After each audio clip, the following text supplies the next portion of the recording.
What's up? Another day, man. Another day.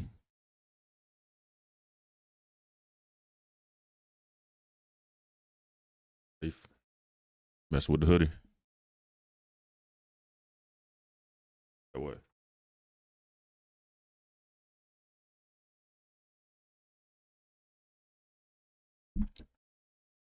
About to get my hoodie game up, man. That's about to be my calling card. Hoodies and whatever else, but for sure, you can guarantee it's gonna be a hoodie. Been a long day. It's a Thursday, and I ain't even gonna lie to you, boy. It's got to be one of the longest weeks ever after the holidays. Trying to play catch up. Oh, my fault. Welcome back to No Cap with your boy DC. We live. But man, trying to get back into the flow after Thanksgiving. Not even because I celebrated. It ain't for me, but just how society shifts and a lot of places get more hectic. There are behavioral changes that affect your schedule. And overall, bro, it just feels like this last month after that holiday just drags.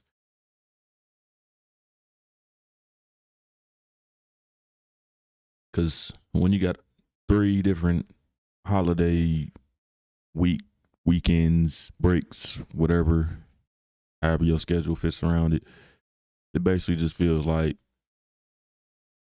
after Halloween, you just waiting for New Year. Just, all right, let's go ahead and get to the next one.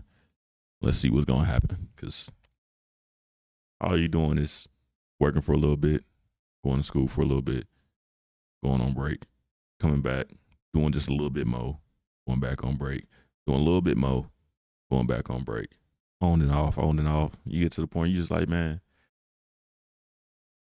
would it really be so wrong if we just was off the whole time?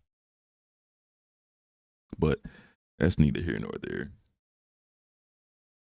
Been a pretty crazy day too, because your boy ain't 8, so I'm feeling it. But we gonna thug it out. Ain't gonna be in here too long, just because got some other things need to handle. Particularly some wings I need to put in the broiler, or I pass out and die. But I want to use this episode not really for one particular subject, but because there's a few things going on that I had opinions on. Drop all the opinions on it right here. This is gonna be a mashup. I'm gonna go from this one to that one to this one to that one, and drop a little bit of everything on here because I'm interested in all these subjects. I know the rule of thumb when you're doing podcasts and shows is find your niche, ride it out, find your target audience, and then cater the show to that. My show is about me, my perspective, my willingness to communicate, and slowly build a platform where folk can communicate and go from there. So I'm not too pressed about focusing on one topic and then sticking to just talking about that. Nah, got a lot of different ideas, a lot of different opinions on a lot of different subjects. So it's probably be one of the first of many episodes where I'm about to start getting off. About to be an all-star game of opinions. I'm putting up shots from everywhere, but don't follow the same pattern. Story time. Again, growing up in Indianapolis, watching the generations come and go, watching behaviors change and evolve, and certain things be celebrated, other things be pushed off to the wayside. You just start to see how people's morals are shaped and how they feel and what they think, and these things be supported by their actions. And then once upon a time, I used to want to be a comedian just because I started noticing these changes and these idiosyncrasies and little funny observations I have. I'm like, man, it'd be cool to turn this into jokes. And then I woke up one day like, nah, I don't want you to think I'm joking. I'm dead ass serious. There's a lot of comedians in the world, a lot of new internet comedians where that's part of why influencing and podcasting is so off is folks is doing whatever they can to be entertaining. More about entertainment value than it is about education or relation. I'm gonna stick right here in relation. I'm gonna touch entertainment, touch education. I'm gonna say some shit that's funny, especially when I start interacting with people. Unfiltered, politely though. And education, want to be informed about what's going on. And like with every other aspect of life, comedy is losing a little bit of itself, where it's not too much about being authentic, but more so like jester, clown-like behavior. That a wordsmith or using wordmanship. I don't even know if that's a fucking word, but instead of wordsmiths, it's more so like court jesters.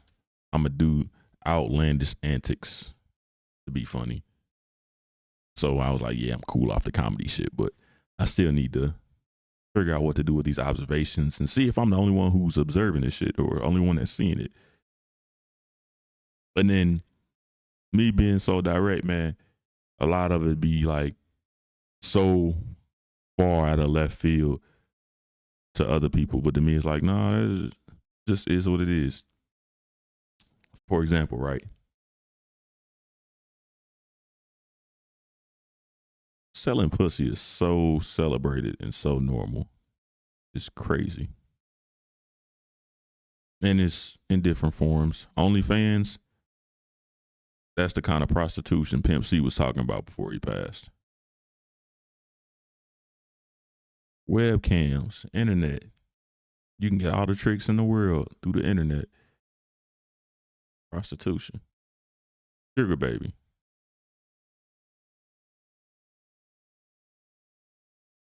Prostitution. Side chicks. Concubines. Prostitution. Anything transactional in which I can directly correlate a price tag to touching your genitals. Prostitution. That's mainly how I see it and how a lot of folks see it. Because when you're in a relationship with a chick, it's hard to really determine how much money you're spending on them, just because rent, gas, and then all of these things, you got to figure out where she starts and where you stop. But as you coming together, you stop seeing the line because you come closer, you become one. That's what marriage is. Two people becoming one. Married people, it's impossible to figure out how much money is being spent on another person separate from you because y'all one unit. It's real easy to figure out how much you spending on somebody you consider a prostitute. I bought this. As a result, I got this. That's the price tag. I paid for you to do this. That's the price tag. Relatively simple. And it's popular. Man, F him. It's all about the money. Get to the money.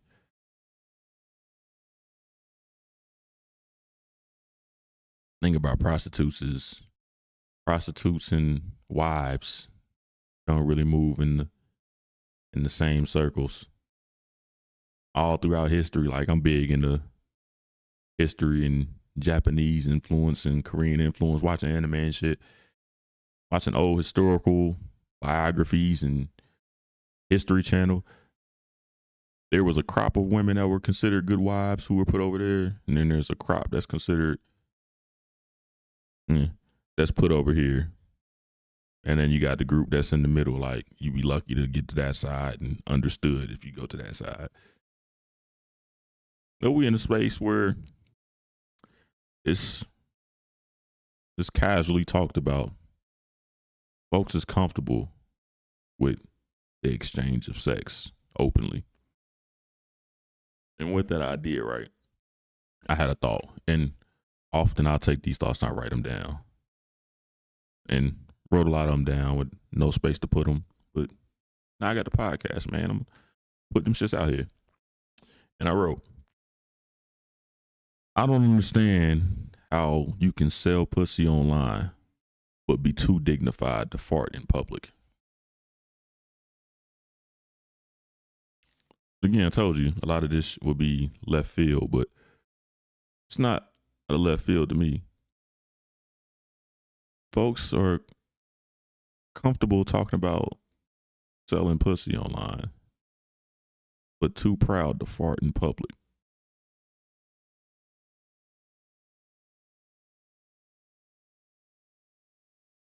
Like, they should both be, in my head, they should both be regulated by the same thought process. Your morality, your manners should control both situations. I don't fart in public. That's disgusting. That's rude. Respect thing, because not really disgusting. It's gas. Natural act. You eat gaseous foods, you're going to become a gaseous person that has to expel this gas. Farting is natural. It's considered disrespectful, though. That's why it's looked down upon, and why it's frowned at. Respect thing. Dignity. I'm dignified. Have a level of class. So I won't ever partake in it. Now, why don't all of those situations carry over to selling coochie?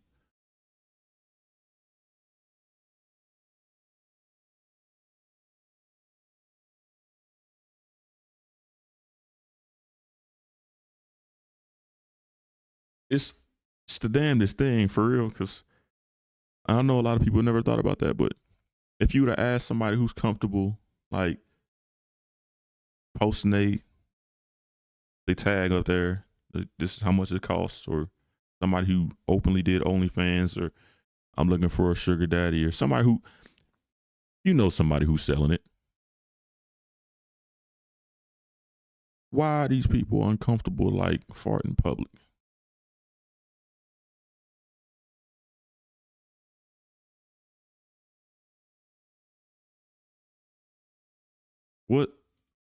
What's the line? Like, you know what I'm saying? Like, you willing to do some stuff that's low, but not some other things because that's considered too low? I really be wanting the answers to these questions. Like,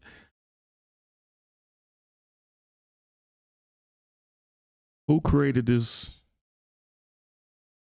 moral boundary?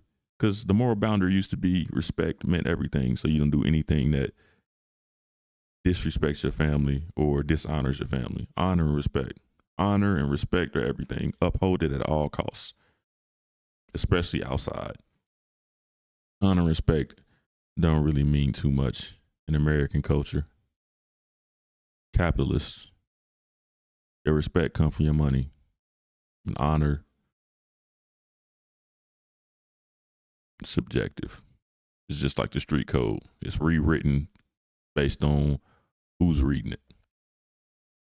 So if the culture has showed you that it's cool to sell that cat,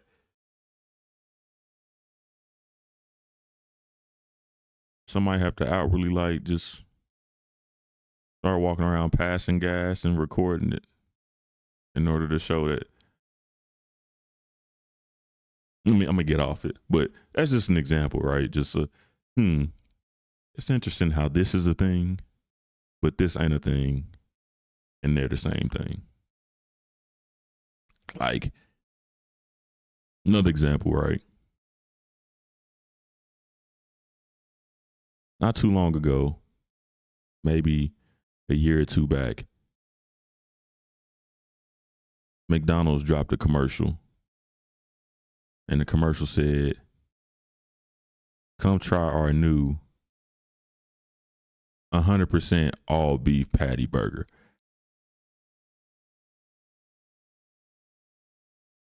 First thing, first thing I thought was,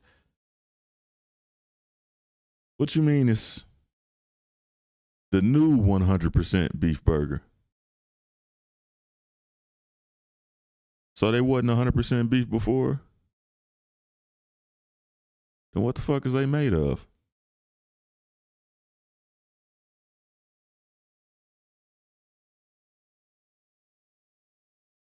That's something that should have made you think like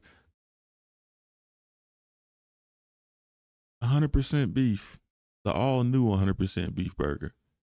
So it's all new. So we was never using 100% beef before.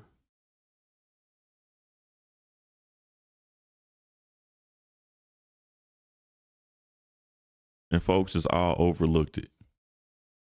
I don't even think they still sell or promote their burgers as having 100% beef. I wouldn't know. I don't eat McDonald's. Peasant food. It's playing. But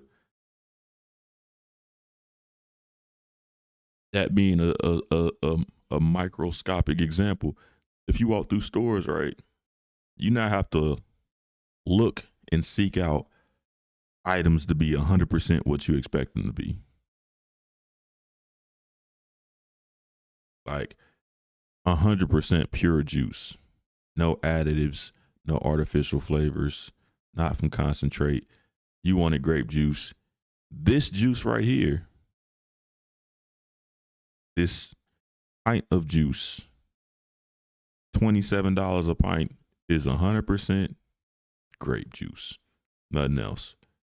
But if you go down the other aisle, and those juices are always in the aisle where they're not cooled, you go to the aisle where they're using the fridges, you can get this grape juice and it's $3.99.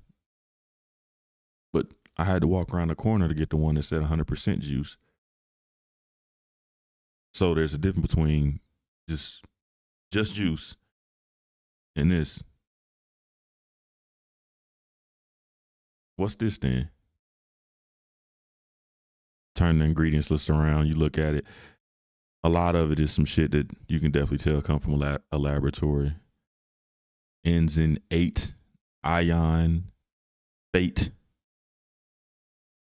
tros, and go on, so on and so forth.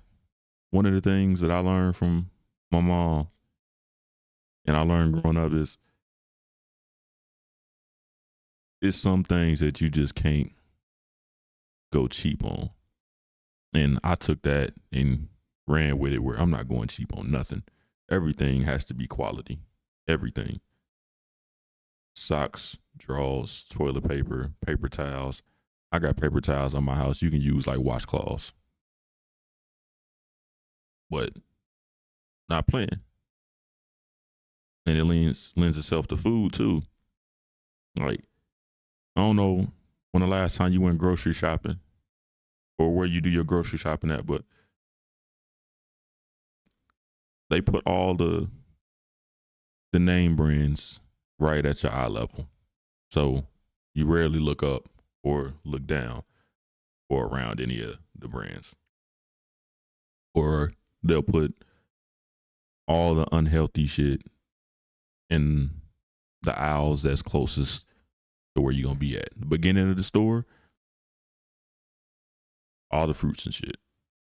The produce. First thing you see. Once you get past that, it's a whole bunch of aisles of impulse purchases.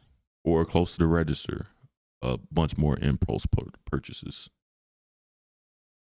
And then you got to go like to one of the 2 or 3 almost secret aisles to get to the real food or quality stuff.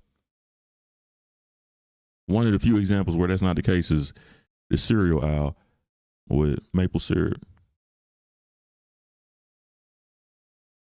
Real maple syrup never costs anything less than $10. Like it starts at 10 for the small bottles. And then as you get up, the price like double. Mrs. Butterworth or like Aunt Jemima's, that should be like $3 a bottle, and the bottle be long as your arm. But one of them say 100% maple syrup, the other one just say breakfast syrup.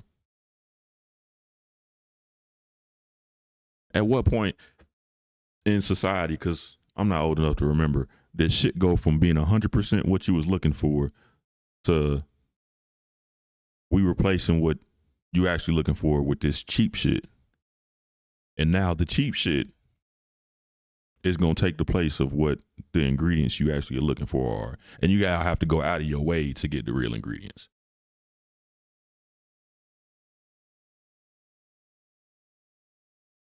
I don't know at what point in society it happened, but one day it went from I'm out here looking for garlic to now you looking for garlic flavored powder. And you have to go out of your way to actually find garlic again.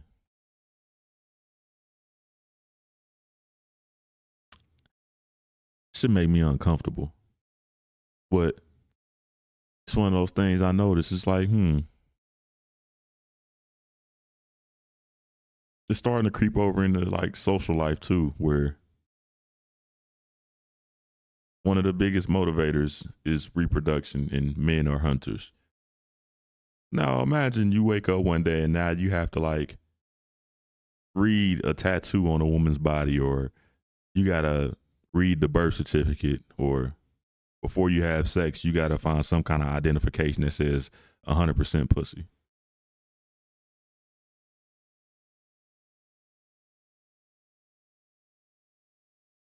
And the crazy part is we about to start needing that kind of identification because niggas done let that trans shit go too far. They done turned the dick inside out. Now you got to find some kind of identification to see that is this 100% pussy or is this a repurposed penis? But I mean, hey, guess folk will cross that bridge when they get there. It won't be me. It's already tough trying to go out my way to keep high quality, authentic organisms, sustenance, and supplementary items around me. And that's just me being me by myself. So having to go out my way to like verify whether Keisha was born as Kenneth or not, or whether that's USDA approved pussy or not. I think domestic violence and homicide is high now. Wait till you get to the verification stage of sex.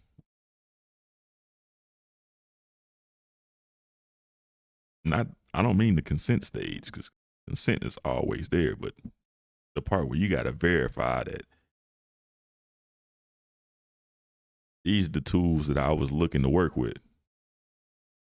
And you got to check with the manufacturer. Nasty work.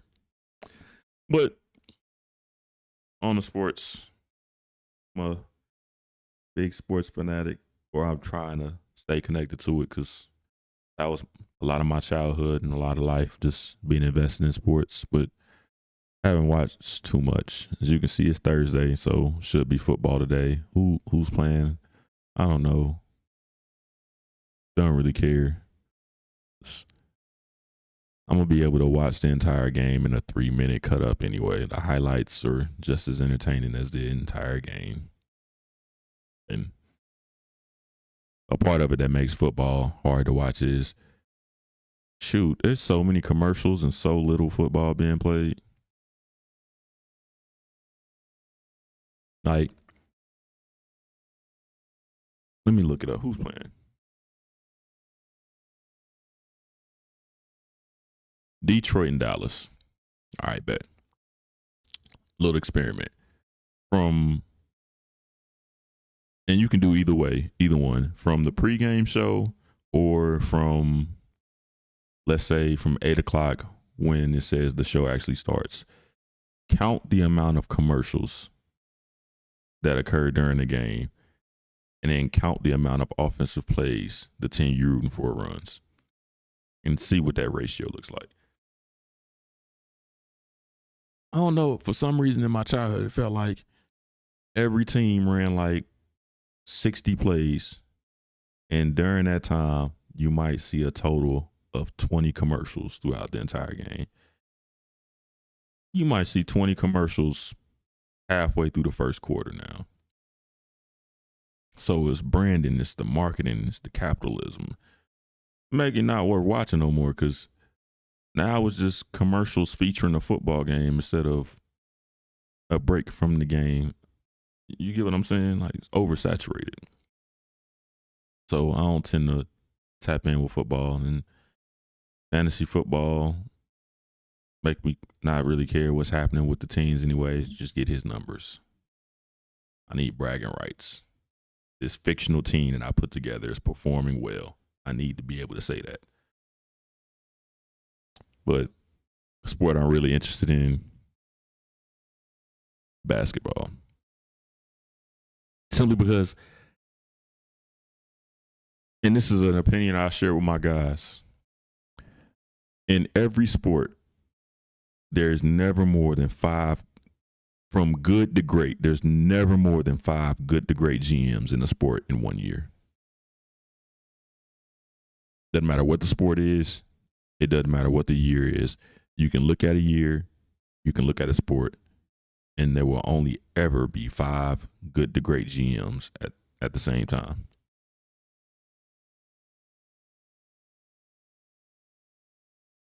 And then there's no style of play, and the players are bigger stars, but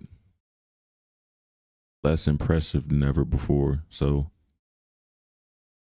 everybody's just a commodity. It's just fans expect to see basketball is turned into a play, right? Where I'm going to Broadway to see Hamilton. When I see Hamilton, I expect him to perform Hamilton for a certain level, and I expect it to look the same every time I go see Hamilton. High quality, the scenes don't change, the actors shouldn't change, but I'm expecting to see Hamilton. That's what they turn basketball into, where when I cut this basketball on, I'm not really familiar with the players. The players all look alike. They're going to all play alike. The play better not change. Play for the same amount of time, have the same play style. Like, it didn't used to be like that. 2004, when the Lakers were playing the Kings and when the Pacers were playing the Pistons, those 2 games were going to look completely different, and you knew it. They were not going to be the same play styles. Even, let's go 2014. The Cleveland Cavaliers will play Toronto Raptors. Golden State Warriors will play San Antonio Spurs. Both of them games were going to look completely different. Now, insert team is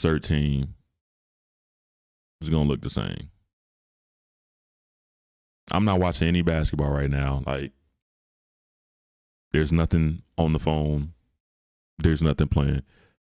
There's a game going right now. I can guarantee you this is how the game looks. Miss 3, rebound, run the break. No fast break. All right, bet. Cool. Slow it down.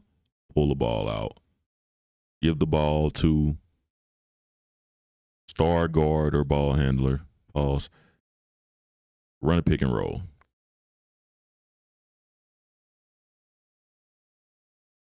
Either going to shoot, pass the ball and try to get a dunk, or kick out for a 3. It's going to be a pick and roll. Other 3 people stand behind the 3-point line. Over and over again. Pick and roll. Get to the basket. Try to shoot a 3.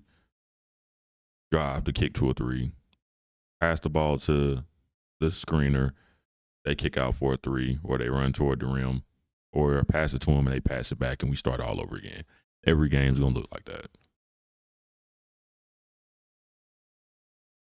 No secondary breaks, no cuts, no off-ball screens,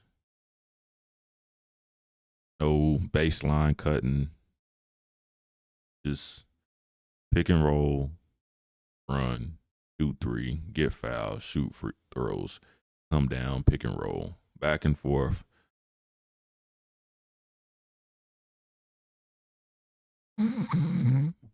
Right. But there's a few things I would like to see just because it's a breaking point in the NBA where things could change.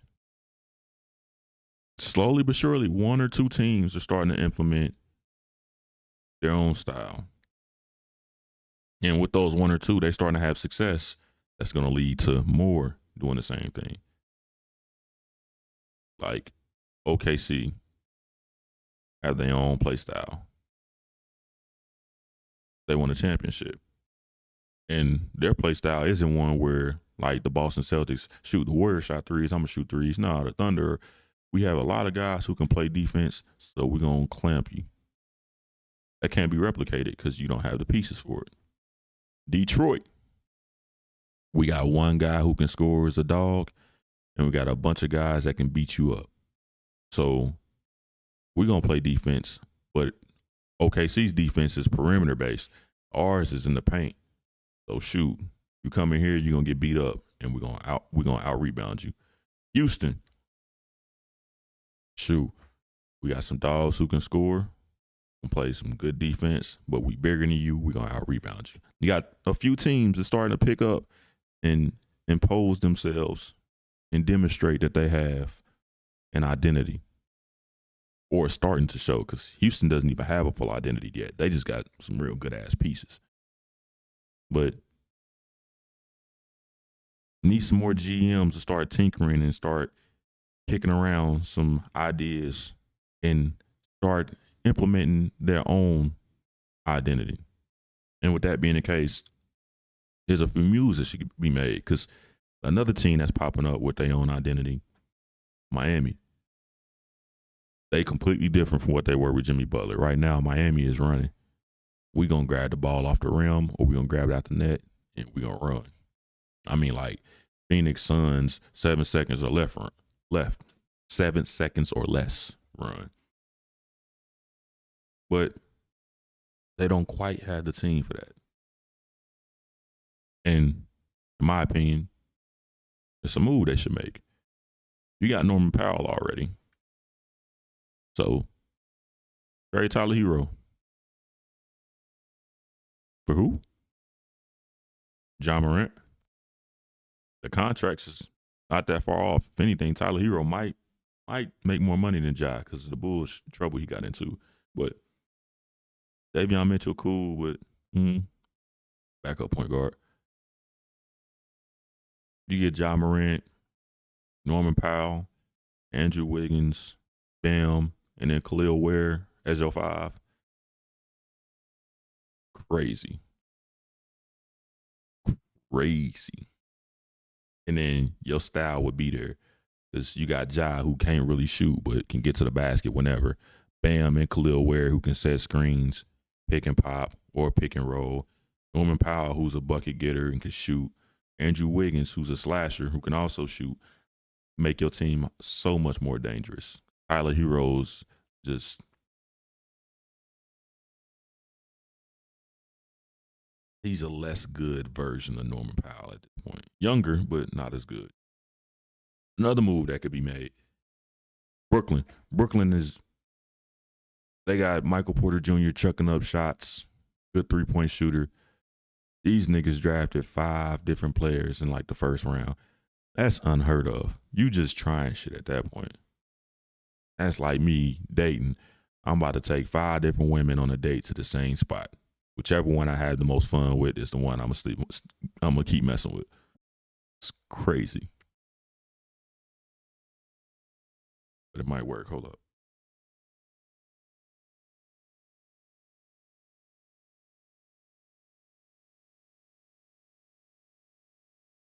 I'm gonna have to say that for later. But Brooklyn, simple move. Trade for Zion. I mean, I'm a Zion supporter just because he has a style of play that I find entertaining. And he's not allowed to be entertaining because he's with a franchise that's probably the single worst basketball franchise in history. A lot of people say the Hornets. Nah, the Charlotte Hornets had the 90s in the chokehold. Starter jackets and everything, still triple platinum in the streets right now. Been in the playoffs recently. And the problem with the Hornets is they never have the talent and the infrastructure to get anywhere. The Pelicans had the talent and infrastructure and still went nowhere. They've had all the talent. Chris Paul, DeMarcus Cousins, Rondo, Anthony Davis, Drew Holiday, David West, Chris Kaman, Zion. Just, it don't matter who goes to New Orleans. They're going to end up hurt and they're not going to get anywhere in life. Anthony Davis left the Pelicans, went to the Lakers, and that nigga ended up top 75 somehow. Shouldn't be on the list, but left and he got there. Chris Paul, people don't remember, he used to be springy. Chris Paul he'll dunk on you. He athletic, hurt his knee in New Orleans. When he left and went to the Clippers, that's when he established himself as, I'm a general. I'm a floor general. I got these weapons. I'm going to put y'all on the spot. We're going to succeed. The Chris Paul from the Clippers and the Chris Paul from the Hornets was two different players. It don't matter who you pick from the Hornets in history. They hurt when they there. When they leave, get better. Brandon Ingram right now, the Raptors, top 4 in the East. He has not gotten any better from when he was with the Pelicans. He's the same player. Good. Dog. But when you're in New Orleans, for that franchise, look bad. Dyson Daniels, guard, Hawks, almost won Defensive Player of the Year. He even said it. New Orleans got like a funk over him.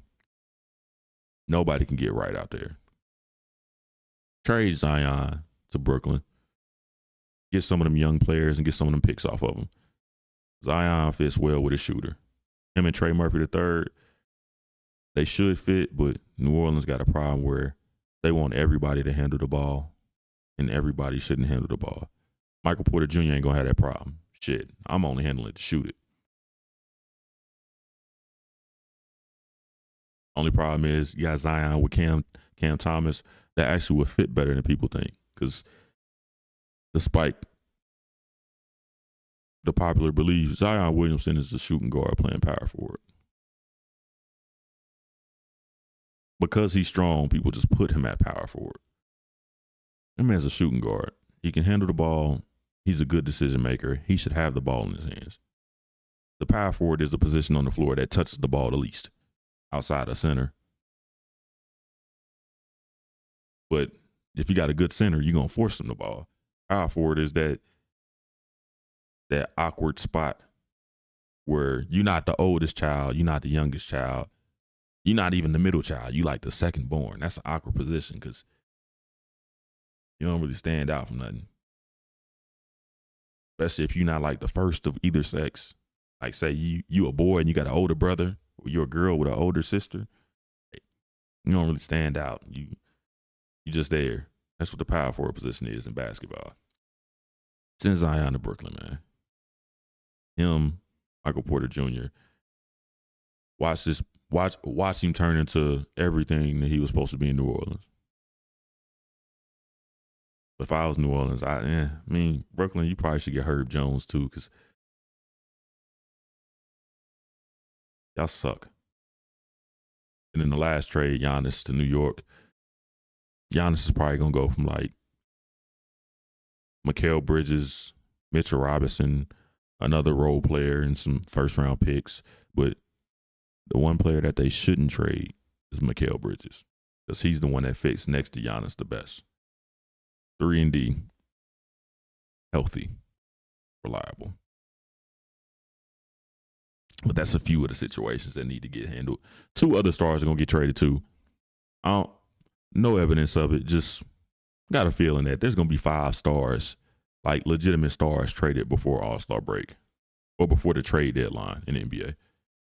And who knows where they'll go, but it's not even going to be in the effort of winning, but more so in the effort of establishing our identity and being more entertaining.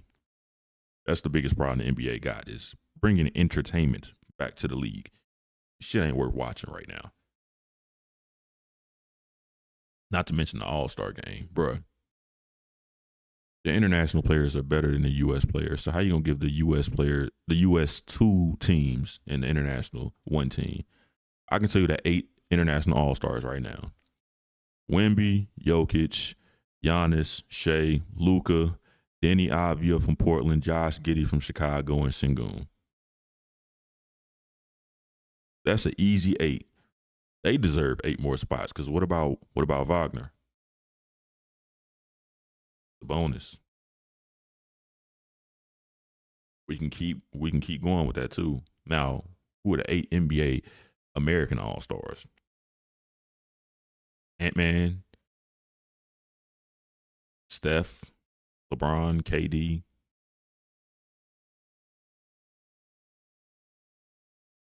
Cade. I'm not gonna play Cade. Donovan Mitchell.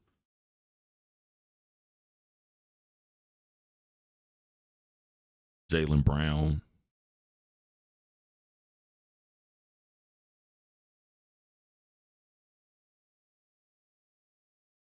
Like, it's easier to get 8 international than it is a U.S. team. And then when you start looking at it, Karl Anthony Towns is technically international Dominican. The Thompson twin, Jamaican.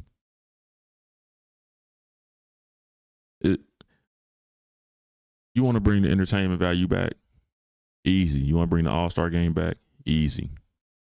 Here's who's doing the dunk contest. Here's who's doing the three-point contest. We're not inviting you. I'm telling you, you're going to do it. If you don't do it, cool. We're going to dock your paycheck. And we're not going to promote you. So whenever we're doing highlights or we're doing NBA promotion, we're going to take you out of that. We're promoting the people who participate. All-Star game. Whichever side wins gets home court advantage in the finals. And on top of that, if you do not participate or if we see you bullshitting, docking your pay. The biggest motivator is not reward. The biggest motivator is fear of consequence. But that's all I got today, man. Your boys already didn't talk too late. I'm hungry. I usually don't even eat after 7 o'clock, but I ain't even about to keep playing. I got this Korean food waiting on me. And the one thing about food that's not black people food is that shit, the reheat rate is not high. Oh, yeah. I was talking about Boondock Saints yesterday. Movie is crazy. Like, legit crazy. It's a movie up here that if folk have not seen, like, see where it's at. It's behind me. If you haven't seen, you need to see it.